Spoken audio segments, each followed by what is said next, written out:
বাবা মা সম্পর্কে কিছু কথা বলবো। বাবা মানেই বট গাছের ছায়া।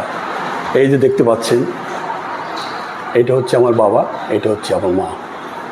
আমি প্রথমেই বাবা সম্পর্কে কিছু কথা বলবো।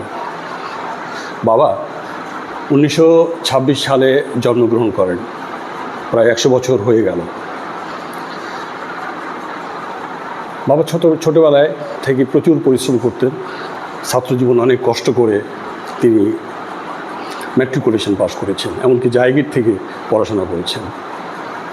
ম্যাট্রিকুলেশন পাস করার পর তিনি ব্রিটিশ আমলে ইস্ট ইন্ডিয়া কোম্পানির অধীনে কলকাতায় চাকরি পান।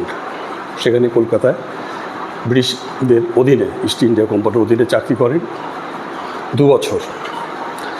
তারপরে যখন 1947 সালে দেশ বিভাগ হয়ে যত রায়ট হওয়ার পরই ভারত পাকিস্তান যখন আলাদা হয়ে যায়, তিনি তখন বাংলাদেশে চলে আসেন। বাংলাদেশে এসে সরকারি চাকরিতে যোগদান করেন। বাবা খুব পরিশ্রম করেছেন, জীবনে অনেক কষ্ট করেছেন। প্রায় 100 বছর হয়ে গেল। তিনি প্রয়াত হয়েছেন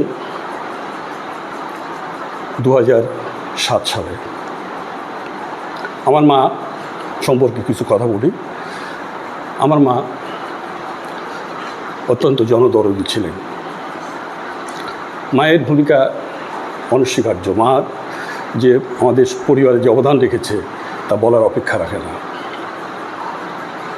মা কিন্তু 17 সন্তানের জননী ছিলেন, কিন্তু অপরিণত বয়সেই 8 সন্তান মারা যান। বেঁচে থাকেন 8 ছেলে 1 মেয়ে।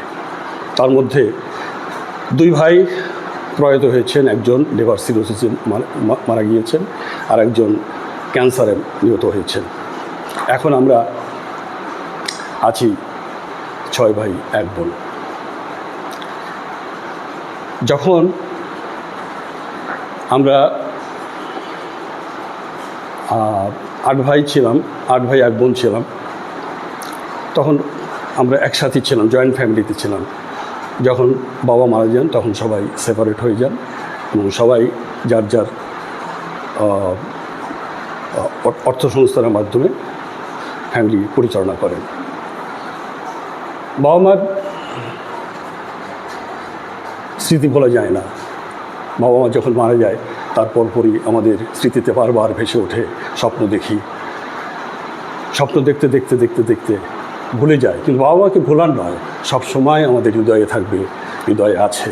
এটাই হলো চিরসত্য কথা। এই বলেই আমার আজকের ওই বক্তব্য শেষ করছি।